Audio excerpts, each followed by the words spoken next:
The Chennai Silson Wow Summer Sale. Let the celebrations begin. எப்போவுமே எனக்கு traditional village அந்த மாதிரி ரோல்ஸ் தான் ஜாஸ்தி இருக்காங்க. பட் இன் திஸ் சீரீஸ் எனக்கு ஒரு மாடர்ன் ஏஜ் உமனாக, ஒரு கரியரிஸ்டாக வந்து நிறைய பேர் சொன்னாங்க, என்னோட தங்கச்சி, என்னோட அம்மா, என்னோட ஒய்ஃப், இவங்களுக்கு எல்லாம் ஏதாச்சும் வேணுமா, அவங்க கம்ஃபர்டபுளாக இருக்கா, அவங்க ஹாப்பியாக இருக்கான்னு கேட்கணும்னு தோணுச்சு. ஸ்கின் கேர் ப்ராடக்ட்ஸ் இது போட்டால் நீங்கள் கலர் ஆகிடும், இல்லை அதெல்லாம் பண்ண மாட்டாங்க. பிகாஸ் அதை எனக்கு ப்ரமோட் பண்ணோன்னு எனக்கு பிடிக்காது. அண்ட் கலர் ஆகிறது ஒரு பெரிய விஷயம்னு நான் நினைக்கல. ஸோ அந்த சாங் எல்லாம் நடக்கும்போது அந்த ராஜராஜ சோழன் அந்த பாட்டு தான் அதுதான் என் சுற்றிட்டே இருந்தது. என்னோட படம் ஹிட்னா என்ன வேறு மாதிரி ட்ரீட் பண்ணுவீங்க, என்னோட படம் ஃப்ளாப்னா வேறு மாதிரி ட்ரீட் பண்ணுவீங்க, இல்லை எனக்கு கொஞ்ச நாள் படம் இல்லைன்னா வேறு மாதிரி ட்ரீட் பண்ணிடும். திருப்பியும் வந்து எனக்கு ஒரு படம் வருதுன்னா திருப்பியும் சேஞ்ச் ஆகிடுவாங்க. ஸோ விகடன் நேயர்களுக்கு வணக்கம். நான் உங்க விஜய் கல்யாணி. இன்னைக்கு அந்த பியூட்டிஃபுல்லான கான்வர்சேஷன் யார் கூட இருக்க போகுது அப்படின்னா, அயலியில பார்த்துருப்பீங்க, இப்போ ரீசெண்டாக ஹார்ட் பீட்லையும் கலக்கிட்டு இருக்கக்கூடிய ஒரு நபர். அடுத்தடுத்து பல திரைப்படங்கள் ஹராலேருந்து ஆரம்பிச்சு லிஸ்ட் போய்கிட்டே இருக்கும். அப்படிப்பட்ட ஒரு ஃபென்டாஸ்டிக்கான ஒரு performer actor we have Anumol அவர்கள். வணக்கம். வணக்கம். ஹாய், எப்படி இருக்கீங்க? நல்லா இருக்கீங்க. நீங்க? சூப்பரா இருக்கேன். ஐ மஸ்ட் சே ஹார்ட் பீட்ல வந்து ரொம்ப அழகா பண்ணிட்டு இருக்கீங்க. ரொம்ப நேச்சுரலா இருக்கு, ரியலிஸ்டிக்கா இருக்கு. Tell us about that project. அதுல இருந்து ஆரம்பிக்கலாம். ஹார்ட் பீட் ரதி வந்து ரொம்ப நல்லா போயிட்டுருக்காங்க. பிகாஸ் எனக்கு இதுக்கு முன்னாடி குருவம்மாள் தான் என்னை தமிழ் ஆடியன்ஸ் வந்து கனெக்ட் பண்ணதும், இல்லை எங்கே போனாலும் குருவம்மாளை பற்றி தான் பேசிகிட்டு இருந்தது. இப்போ வந்து எல்லோரும் ரதியை பற்றி தான் கேட்குறாங்க. ரதி எனக்கு ரொம்ப ஸ்பெஷல். நான் ஜென்ரலி என்னோடய கரியர் பார்த்தா எப்போவுமே எனக்கு ட்ரெடிஷ்னல் வில்லேஜ் அந்த மாதிரி ரோல்ஸ் தான் ஜாஸ்தி இருக்காங்க. பட் இன் திஸ் சீரீஸ் எனக்கு ஒரு மாடர்ன் ஏஜ் உமனாக, ஒரு கரியரிஸ்டாக, அந்த மாதிரி ரொம்ப கரியர் லவ் பண்ணுற, ரொம்ப பர்ஃபெக்டாக இருக்கணும்னு நினைக்கிற அந்த மாதிரி ஒரு உமனை பெர்ஃபார்ம் பண்ண முடிஞ்சது. ஃபேமிலியும் பேலன்ஸ் பண்ணி, எப்போவுமே எனக்கு ஃபேமிலி மட்டும்தான் இருந்திருக்கு. நான் ஒரு வேலைக்கு போகிற பொண்ணு மாதிரியெல்லாம் அவ்வளோ பண்ணதே இல்லைன்னு நினைக்கிறேன். மேபி ஒரு 2-3 ஃபிலிம்ஸ் தான் பண்ணியிருக்கோம். ஸோ அது பேலன்ஸ் பண்ணுற ஒரு லேடி, அந்த இமோஷன்ஸ், அந்த சைடு, அண்ட் எஸ்பெஷலி இந்த மாடர்ன் ஏஜ் உமன் மாதிரி அதுவும் எனக்கு ஸ்பெஷல். ஸோ எல்லாமே நல்லா போயிட்டுருக்கு, ரொம்ப ஹாப்பியாக இருக்காங்க. ஓகே, உங்களுக்கு எப்போ கால் ஃபார் வந்தது ஃபார் ஹார்ட் பீட், அண்ட் இப்போ அந்த ரெஸ்பான்ஸ் எப்படி இருக்குன்னா, வாரம் தொடர்ச்சியாக உங்களை பார்த்துக்கிட்டே இருக்காங்க டெலிவிஷனில், ஓடிடி மூலியமாக. ஸோ எப்படி ரிசீவ் பண்ணிக்கிறாங்க, அந்த ரெஸ்பான்ஸை பார்க்கும்போது எவ்வளோ சந்தோஷமாக இருக்கு? அதுவும் எனக்கு புதுசு. என்னென்னா, எப்போவுமே நம்ம ஒரு சினிமா பண்ணி அதோட போஸ்ட் ப்ரொடக்ஷன் முடிச்சு ரிலீஸ் ஆகுறது, அதோட முடியுது. அப்படி தான் நான் இது வரைக்கும் வந்திருக்கா. ஈவன் அயலி ஒரு சீரியஸாக இருந்தால் கூட அதோட ப்ராசஸ் கம்ப்ளீட்டாக ஒரு ஷூட் பண்ணி அப்புறம் போஸ்ட் ப்ரொடக்ஷன் முடிச்சு ஒரே நாளில் அட் எ ஸ்டேஜ் ஒரே ரிலீஸ் பண்ணியிருந்தது. அப்போ ஃபஸ்ட் டைம் தான் நான் வந்து எவ்ரி வீக் எபிசோட்ஸ் வருது. ஸோ நம்ம ஸ்டேஜில் எல்லாம் பெர்ஃபார்ம் பண்ணும்போது நம்மளுக்கு அந்த லைவ் ரெஸ்பான்ஸ் வரும்ல, அதே மாதிரி எனக்கு முதல் டைம் இப்போ தான் எனக்கு இந்த மீடியாவில் ஃபீல் ஆகுறது. எவ்ரி வீக் ரெஸ்பான்ஸ் வருது. ஏர்போர்ட்ஸ்லலாம் போகும்போது என்னோடய கேரக்டர் கொஞ்சம் ஸ்ட்ரிக்ட். ஸோ நான் எல்லாரையும் திட்டுறது, பனிஷ்மெண்ட் கொடுக்கறது, அந்த மாதிரி எல்லாம் இருக்குது. ஸோ கிட்ஸ் எல்லாம் வந்து, அண்ட் கிட்ஸ் வந்து ஆடியன்ஸும் எனக்கு முதல் டைம். எப்போவுமே எனக்கு பெரியவங்க தான் ஆடியன்ஸாக இருந்திருக்காங்க. ஸோ கிட்ஸ் வந்து, ஏன் நீங்கள் எப்போவும் ரீனாக்கா திட்டுறீங்க, ஏன் நீங்கள் எப்போவும் கோவமாக இருக்கு, அந்த மாதிரியெல்லாம் கிட்ஸ் வந்து கேட்குறது. ஸோ அந்த மாதிரியெல்லாம் போயிட்டுருக்கு. அது எனக்கு ஒரு புது எக்ஸ்பீரியன்ஸ். நடிக்கிற டைமில் ரிலீஸ் ஆகுறது. ஸோ அந்த ஒரு ப்ராசஸில் இருக்குது. ஹார்ட் பீட்டுக்கு எனக்கு கால் வந்தது ஐ திங்க் அயலி பார்த்து தான் இருக்கணும்னு நினைக்கிறேன். பட் இனிஷியலி நான் கமிட் பண்ணல. பிகாஸ் எனக்கு என்னென்னா, லாங் ப்ராஜெக்ட்னால அவ்வளோ நாள் எப்படியும் டேட் கொடுக்க முடியாது, அப்படி ஒரு ஒரு டென்ஷன் எனக்கு இருந்தது. அண்ட் எனக்கு ஒரே கேரக்டர் இவ்வளோ நாள் பண்ணால் எனக்கே போர் அடிக்குமான்னு எனக்கு ஒரு டவுட் இருந்துச்சு. பட் அந்த ப்ரொடக்ஷன் வந்து, இல்லை நம்ம உங்கள் டேட்டு மேனேஜ் பண்ணி உங்கள் டேட்டுக்கு ப்ரிஃபரன்ஸ் வச்சு நாங்கள் பண்ணிவிடுவோம், அப்படியெல்லாம் என்னை ரொம்ப கன்வின்ஸ் பண்ணி. அண்ட் எனக்கு இந்த ரதியும் வந்து நான் இது வரைக்கும் பண்ணாத கேரக்டர், ரொம்ப மீட்டியான ரோல். ஸோ அப்போ எனக்கும் நான் எப்படி இது எக்ஸ்ப்ளோர் பண்ணலாம், எனக்கு டிஃப்ரெண்ட்டாக எப்படி ட்ரை பண்ணலாம், என்னால் இது பண்ண முடியுமான்னு ட்ரை பண்ணலாமேங்கிற ஒரு தாட் எனக்கும் இருந்துச்சு. அப்படி தான் ரதியில் லேண்ட் ஆனோம். ஸோ நல்லா போயிட்டுருக்கேன். இதுவும் ஒரு வேறு டிஃப்ரெண்ட்டாக இருக்குது. பண்ணும்போவே வந்து ஆடியன்ஸோட ரெஸ்பான்ஸ் கிடைக்கும்போது மறுபடியும் நம்ம அதுதான் திருப்பி பண்ணுறது. ஸோ என்னென்ன பண்ணலாம், என்னென்ன சேஞ்ச் பண்ணணும், என்னென்ன இம்ப்ரூவ் பண்ணணும். ஸோ அந்த கன்ஸ்ட்ரக்டிவ் கிரிட்டிசிசம்ஸ் எல்லாம் வரும்போது ஐ ஃபீல் ரொம்ப ஹாப்பி. Very nice. நம்ம இந்த வெப் சீரிஸ் ஓடிடி பத்தி பேசும்போது I think we should also talk about Ayali. ஐலியோடைய ப்ரொமோஷன்ஸ் அப்போ நீங்க சொன்ன விஷயங்கள் வந்து நிறைய பேட்டியில பார்க்கும்போது அது it was way ahead. And நீங்க சொன்னது ப்ராபப்ளி திஸ் கேரக்டர் ஏதாவது ஒரு பாயிண்ட் ஆஃப் டைம்ல it should create an impact அப்படின்னு சொல்லியிருந்தீங்க. So do you really feel Ayali has change a lot of people ஒரு impacted a lot of women's life? Yes definitely. எனக்கே personally வந்து I've got so many messages from woman saying அவங்க ஐலி பார்த்து இல்லை உங்கள் இன்டர்வியூஸ் பார்த்து we thought we should learn something. Makeup கற்றுக்கிட்டு போனாங்க, ஸ்டிச்சிங் கற்றுக்கிட்டாங்க. ஸோ அந்த மாதிரி நிறைய woman they have thought of doing something. சும்மா வீட்டில் உட்காந்து குக் பண்ணுறதை விட, கிட்ஸை பார்க்குறத விட நமக்கு லைஃப்பில் ஏதாச்சும் பண்ணணும்னு they are started thinking and பண்ணுறாங்க நிறைய பேர். இல்லைனா மென் வந்து நிறைய பேர் சொன்னாங்க, என்னோட தங்கச்சி, என்னோட அம்மா, என்னோட ஒய்ஃப் இவங்களுக்கு எல்லாம் ஏதாச்சும் வேணாமா, அவங்க கம்ஃபர்டபுளாக இருக்கா, அவங்க ஹாப்பியாக இருக்கான்னு கேட்கணும்னு தோணுச்சு. ஸோ அந்த ஒரு தாட் ஆளுங்களுக்கு வர்றதே பெரிய விஷயம். ஸோ அது நிறைய இடத்துல இருக்குன்னு நினைக்கிறேன். அண்டு கல்யாணம் பண்ணும்போது கூட நிறைய பேர் இப்போ கல்யாணம் பண்ணம்மா படிக்கலாமே. ஸோ அந்த தோட்டக்கு பேரண்ட்ஸையும் வர வச்சிருக்காங்கங்கிறது ஐ திங்க் ஐலி ப்ராஜெக்ட்னால நடந்துருச்சு நிறைய இடத்துல. எனக்கு அப்படி ரெஸ்பான்சஸ் நிறைய வந்தது. இந்த மாதிரி I think down the lane வந்து நீங்க பண்ணக்கூடிய படங்கள் எல்லாமே has been very socially sensible. So அப்படி நம்ம வந்து கேரக்டர்ஸ் வந்து போர்ட்ரே பண்ணும்போது ஆன் ஸ்க்ரீன் ஆஃப் தி ஸ்க்ரீனும் வந்து நிறைய இடங்கள்ல நம்மளுடைய பர்சனல் சாய்ஸஸோ இல்லை பர்சனல் ஒப்பீனியன்ஸோ வைக்கும்போது அதே மாதிரி ஒரு போர்ட்ரேயில் இருக்கணும் அப்படின்னு மக்கள் எதிர்பார்க்கறது has ever been a challenge to you? Yes, it has been always அப்படி தான் இருந்திருக்கு. பட் நான் எப்போவும் எல்லாருக்கிட்டும் ஒரு ஆர்டிஸ்ட்னா ரெஸ்பான்சிபிளாக இருக்கணும்னு நான் எப்போவும் நினைப்பேன்.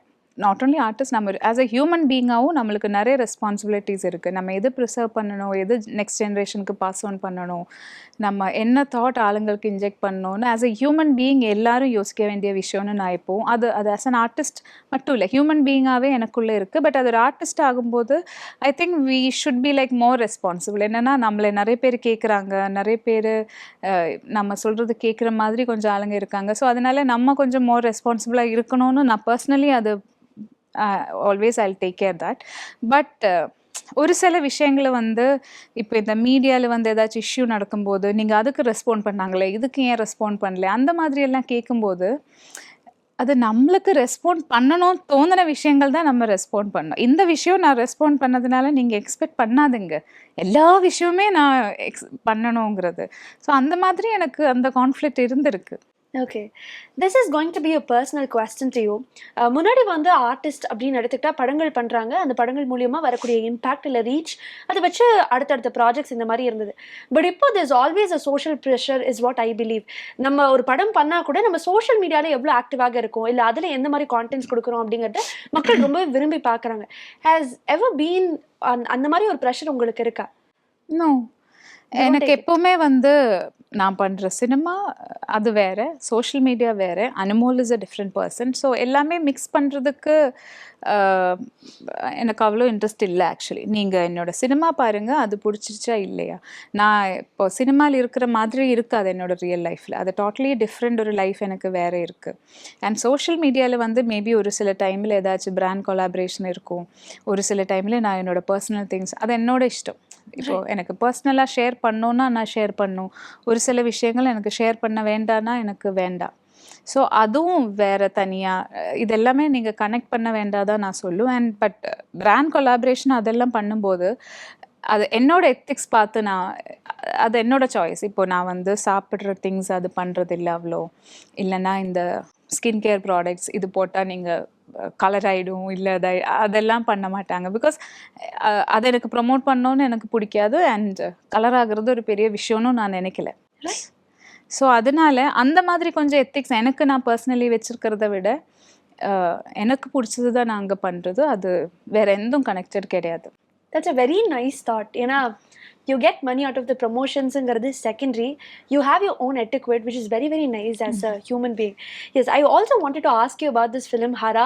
நிறைய எக்ஸ்பெக்டேஷன்ஸ் இருக்கு. ஐ திங்க் மோகன் சார் ரொம்ப நாள் கழிச்சு திரையில பார்க்க போறோம் all of us together. So எவ்வளவு எக்ஸைட்டிங்கா இருக்கு இந்த project. And I think the film shooting has also come to an end. So 110 daysல முடிச்சிருக்கீங்க. உங்களுடைய கதாபாத்திரம் அண்ட் படம் எப்படி டர்ன் அவுட் ஆயிருக்கு? எனக்கும் ரொம்ப எக்ஸைட்டிங் ஆயிருச்சு. பிகாஸ் நம்ம எல்லாம் மோகன் சாரோட பாட்டு கேட்டு தான் வளர்ந்துருக்கோம். நமக்கு எல்லாம் சினிமா மேலே அந்த ஒரு லவ் வந்ததே வந்து இவங்களோட பாட்டு, இவங்களோட ஃபிலிம் சீன்ஸ் எல்லாம் பார்த்துதான். ஸோ அப்படி இருக்கும்போது நான் சாருக்கு ஆப்போசிட்டாக நிற்கும்போது ஐ ஃபெல்ட் ரொம்ப சரியலாக இருந்துச்சு எனக்கு. நம்ம பாட்டெல்லாம் அப்படியே மைண்டில் ஓடிட்டு இருந்தது, நம்ம கேட்ட சாங்ஸ். எனக்கு சார் கூட ஒரு சாங் கூட இருந்துச்சு. ஸோ அந்த சாங் எல்லாம் நடக்கும்போது அந்த ராஜராஜ சோழன் அந்த பாட்டு தான் அதுதான் என் சுற்றிட்டே இருந்தது. ஸோ நான் வந்து இந்த பாட்டு எனக்கு பிடிச்ச என்னோட ஃபேவரேட் சாங், நான் அந்த ஹீரோ கூட நடிக்கிறாங்க, அந்த ஒரு எக்ஸைட்மெண்ட் தான் எனக்கு இருந்தது. நான் சார்கிட்டும் அப்பப்போ சொல்லும், சார் எப்படி ட்ராவல் ஆகுற, எனக்கு பிடிச்ச ஆள், இந்த பாட்டு என்னோடய ஃபேவரேட் சாங், நீங்கள் வந்து முன்னாடியே நிற்கிறாங்க, அப்படியெல்லாம் எனக்கு அந்த ஃபீலிங்கில் தான் நான் இருந்துச்சு. ஹராலு வந்து ஒரு ஸ்ட்ராங் கேரக்டர், மோகன் சாருக்கு ஒய்ஃபாக தான் நான் பண்ணுறது. ஸோ அந்த ஸ்டோரி லைனும் வந்து பொண்ணு மிஸ்ஸிங் ஆகிறது, அது தேடுறது, அந்த மாதிரி நிறைய விஷயங்கள், அது சஸ்பென்ஸ் எனக்கு சொல்ல முடியாது. ஸோ அந்த மாதிரி ஒரு சார் கூட ரொம்ப ஸ்ட்ராங்காக ட்ராவல் பண்ணுற ஒரு கேரக்டர் அண்ட் ரொம்ப இன்ட்ரெஸ்டிங். நான் இது வரைக்கும் பண்ணாத நிறைய சீன்ஸ் எல்லாம் அதில் வர போகிறோம். And I am also equally excited. நாங்களும் ஃபிங்கர்ஸ் கிராஸ்ட் ஆக வச்சிருக்கோம். ஆஸ் அ ஃபேன்கள் ஆகவே இந்த கேள்வி கேட்குறேன். ஐ திங்க் மோகன் சரோடைய படங்கள் பார்க்கும்போது அவரை நம்ம ஒரு ஃப்ளேவரில் பார்த்துருப்போம். அண்ட் மோகன் சார் அப்படின்னா அவருக்கான ஒரு சிக்னேச்சர் ஸ்டைல் இருக்கு.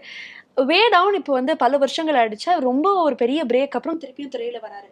அந்த சிக்னேச்சர் ஸ்டைலை பிரேக் பண்ற மாதிரி ஒரு படமாக இருக்குமா, இல்ல how is it going to B?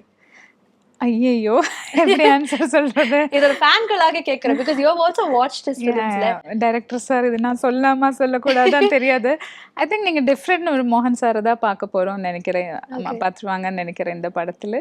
I'm sorry, என்னோட கிராமர் கொஞ்சம் தப்பா இருக்கும் தமிழ்ல. ஸோ டிஃப்ரெண்ட் மோகன் சார் தான் இந்த படத்துல. ஓகே.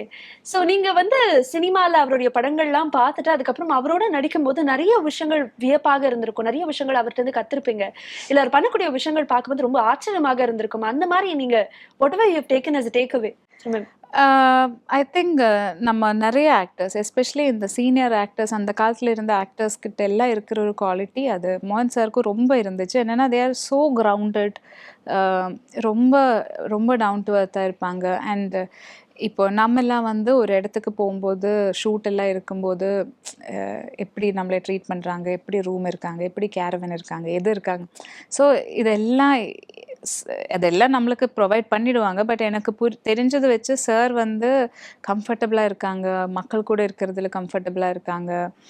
ஷூட்டிங் ஸ்பாட்டில் இருந்தாலும் ஜென்ரலி நாம் எல்லாம் என்னென்னா, நம்ம ஷாட் முடிஞ்சிச்சுன்னா we'll go to caravan or நம்ம ரூம் எங்கேன்னா நம்ம போயிடுவாங்க. சார் வந்து டீம் கூட இருக்காங்க. இப்போ நான் என்னோடய ஷாட் எடுக்கிறதுனாலும் சார் அதுக்கு எனக்கு சஜஷன்ஸ் கொடுக்கறது, என்னோட க்ளோஸாக இருந்தாலும்.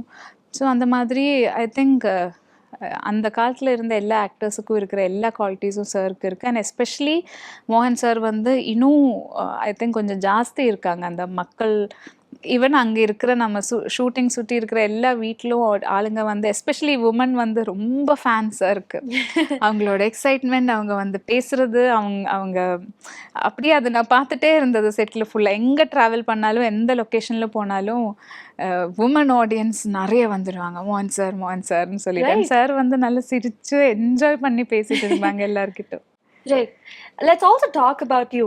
I think 2010 you got introduced. அது தமிழ் படம் மூலமா தான் இன்ட்ரோடியூஸ் ஆனீங்க. அதுக்கப்புறம் you got really busy in Malayalam. We got to see you in a lot of films in Malayalam cinema. தமிழ்லயும் அப்பப்போ பண்ணிட்டு இருந்தீங்க, பட் ரொம்ப ரொம்ப கம்மியா இருந்தது. அது உங்களுடைய conscious decision, like one at a time அப்படிங்கிற மாதிரி இருந்ததா, இல்லை வாஸ் இட் லைக் நீங்க ஒரு நல்ல கேரக்டர் பார்த்துட்டு இருந்து அதுக்கான கரெக்டான சாட்டிஸ்ஃபைங்கான இல்லை கான்டென்ட்டான கேரக்டர்ஸ் அமையாதனாலயா? ஆமாம், தமிழில் அதுதான் எனக்கு என்னென்னா, எனக்கு பிடிச்ச எனக்கு சாட்டிஸ்ஃபைங்காக ஒரு கேரக்டர் வரணுங்கிறதுக்கு தான் இந்த பிரேக் அப்படியே வந்திருக்கும். I started my career from here. அப்புறம் வந்து திலகர்னு ஒரு படம் முடிச்சுட்டு ஐ டுக் அ பிரேக். தென் எனக்கு ஒரு நாள் இரவில் வந்துச்சு. ஆஃப்டர் ஒரு நாள் இரவில் எனக்கு அதே மாதிரி நிறைய படங்கள் வந்துச்சு. ஸோ எனக்கு எப்போவுமே ஒரே மாதிரி ரோல், அதே கேட்டகரி ரோல்ஸ் பண்ணுறதுல எனக்கு எந்த எக்ஸைட்மெண்ட்டும் கிடையாது. எனக்கு எப்போவுமே நான் இந்த வேலைக்கு வந்ததே வந்து என்னென்னா, டிஃப்ரெண்ட் உமனாக நடிக்கலாம். ஒரு நாள் டாக்டர் ஆகலாம், ஒரு நாள் டாக்டர் ஆகலாம், ஒரு நாள் எனக்கு என்ஜினியர் ஆகலாம், ஒரு நாள் நான் வேணும்னா சர்வெண்ட்டாக இருக்கலாம். ஸோ இந்த டிஃப்ரெண்ட் உமனை போர்ட்ரே பண்ணலாம் தான் என்னோட பெரிய எக்ஸைட்மெண்ட்டு. ஸோ அதனால் ஒரு நாள் இரவலுக்கு அப்புறம் அதே மாதிரி வந்துச்சு, பிரேக் ஆகி. அப்புறம் அயலி வந்தது, ஃபரானான்னு ஒரு படம் பண்ணியிருந்தாங்க. அயலிக்கு அப்புறம் எனக்கு ஐ டுக் ஒரு 10 months 8 to 10 months பிரேக் எடுத்துச்சு. வை? பிகாஸ் அதுக்கப்புறம் எனக்கு அதே மாதிரி கேரக்டர் திருப்பியும். ஸோ அந்த பிரேக் வந்துச்சு.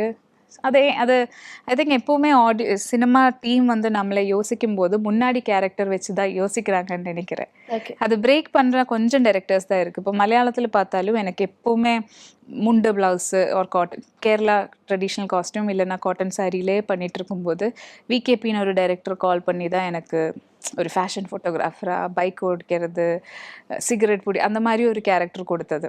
ஸோ அது ஒரு டைரக்டர்ஸ் டிஃப்ரெண்ட்டாக யோசிக்கும் போது தான் நமக்கு அந்த மாதிரி கேரக்டர்ஸ் கிடைக்கும். அதனால அயலிக்கு அப்புறம் ஒரு பிரேக் வந்துச்சு. நல்ல கேரக்டருக்காக வெயிட் பண்ணிகிட்டே இருந்தது தமிழில் எப்போவுமே. ஈவன் மலையாளத்திலும் அப்படிதான். பட் தமிழில் எஸ்பெஷலி நான் அங்கேருந்து இங்கே வந்து பண்ணும்போது இட் ஷுட் பி ஸ்பெஷல்னு எனக்கு எப்போவும் இருந்துச்சு. சரி. அப்போ அனுமோல் அவர்களே, I'm asking you this question. எந்த மாதிரி ஜானர் ஆஃப் ஃபிலிம்ஸ் இல்லை எந்த மாதிரி கேரக்டர்ஸ் இன்னும் பண்ணணும் அப்படின்னு சொல்லி உங்களுடைய பக்கெட் லிஸ்ட்ல இருக்கு? எதுவும் இல்லை. எதுவுமே இல்லை. எதுவுமே இல்லை. நான் என்னன்னா என்னோட லைஃப் அப்படியே போகிற ஃப்ளோவில் நான் ஏற்றுக்கிட்டு அப்படியே எடுக்கிற ஒரு ஆள். எனக்கு கிடைக்கிறது நல்லா பண்ண முடியணும், அதுதான் என்னோட பெரிய இது. என்னன்னா நான் ஏதாச்சும் ஆசைப்பட்டுட்டு நடக்கலைன்னா என்னால் அதை ஏற்றுக்க முடியாது. எனக்கு அந்த ஒரு கனவு நடக்கலைன்னா அது என்ன ரொம்ப டிஸ்டர்ப் பண்ணிடும். ஸோ நான் கனவு பார்க்குறதுல கூட ரொம்ப நடக்காத கனவு அந்த மாதிரிலாம் நான் வைக்கவே மாட்டேன். அதனால கேரக்டர்ஸும் நல்ல ரெஸ்பெக்ட்ஃபுல்லானா இல்லைன்னா அந்த வேல்யூ இருக்கிற ஸ்பேஸ் இருக்கிற ரிலவெண்ட்டான நிறைய பொண்ணுங்களை பண்ணணுங்கிறத விட எனக்கு இது வேணும் அது வேணும்னு பர்டிகுலராக எதுவும் இல்லை. ஓகே. வர்றது என்னால் நல்லா பண்ண முடியணும். That's actually interesting. ஏன்னா இந்த மாதிரி கேள்விகள் வரும்போது நிறைய இடங்கள்ல இந்த மாதிரி பண்ணணும் அந்த மாதிரி பண்ணணும் தான் கேட்டு நான் பார்த்துருக்கேன். But this is very interesting answer. So I wanted to ask you as well, நீங்க இந்த ஜானர் ஆஃப் ஃபிலிம்ஸ், இந்த கேரக்டர்ஸ் இதெல்லாம் தாண்டி I think more than a decade you been in the industry. So what is this journey to you? First thing எதுவுமே constant இல்லை. சினிமாவில் cinema இருந்தாலும் நம்ம ஆளுங்களாக இருந்தாலும் நம்ம சுற்றி நிற்கிறவங்களா இருந்தாலும் ஈவன் யூ கைஸ் மீடியா இருந்தாலும் எல்லாருமே நம்ம பார்க்குற விதம் எவ்ரி ஃப்ரைடே மாறிடும். இப்போ எனக்கு ஒரு ரிலீஸ் இருக்குன்னா அந்த ஃப்ரைடே வேறு மாதிரி என்னை ட்ரீட் பண்ணுவீங்க. என்னோடய படம் ஹிட்னா என்ன வேறு மாதிரி ட்ரீட் பண்ணுவீங்க. என்னோடய படம் ஃப்ளாப்னா வேறு மாதிரி ட்ரீட் பண்ணுவீங்க. இல்லை எனக்கு கொஞ்ச நாள் படம் இல்லைன்னா வேறு மாதிரி ட்ரீட் பண்ணிடும். திருப்பியும் எனக்கு ஒரு படம் வருதுன்னா திருப்பியும் சேஞ்ச் ஆகிடுவாங்க. ஸோ இங்கே இந்த இண்டஸ்ட்ரியில் இல்லை இங்கே நம்ம பார்க்குற பழகிற ஆளுங்க எதுவுமே கான்ஸ்டன்ட் இல்லை. இப்போ நம்ம ஃப்ரெண்ட்ஸாக இருந்தால் கூட நம்ம ஒரு சினிமா பண்ணும்போது நமக்கு கொஞ்சம் ஃப்ரெண்ட்ஸ் இருந்திருக்கும், ரொம்ப க்ளோஸாக இருந்திருக்கும். நம்ம நினைக்கும் இவங்க தான் லைஃபுக்கே ஃப்ரெண்ட்ஸை கிடச்சிருச்சு அந்த டீம். இப்போ நான் ஹார்ட் பீட்டில் பண்ணுறாங்க. ஸோ அப்படி நம்ம எல்லோரும் ஒரு டீமாக ஃபேமிலியாக இருக்கோம்.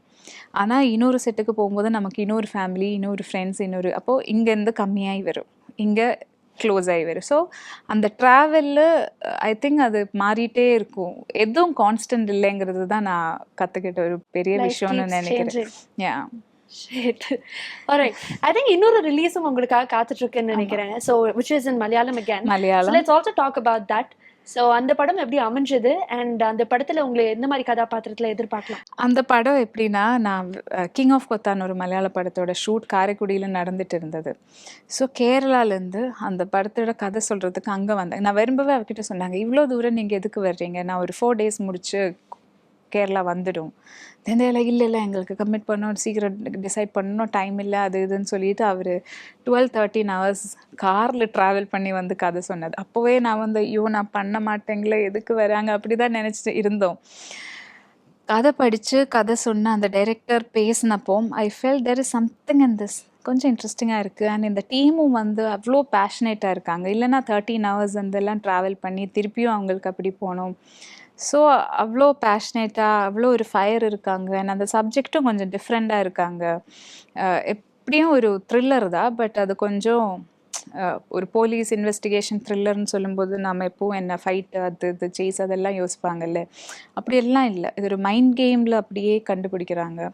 ஸோ அது கொஞ்சம் டிஃப்ரெண்ட்டாக இருக்குது. அண்ட் என்னோடய கேரக்டரும் நான் இது வரைக்கும் பண்ணாத ஊர்மிளான்னு ஒரு கேரக்டர். ஸோ எதுவும் சொல்ல முடியாதே.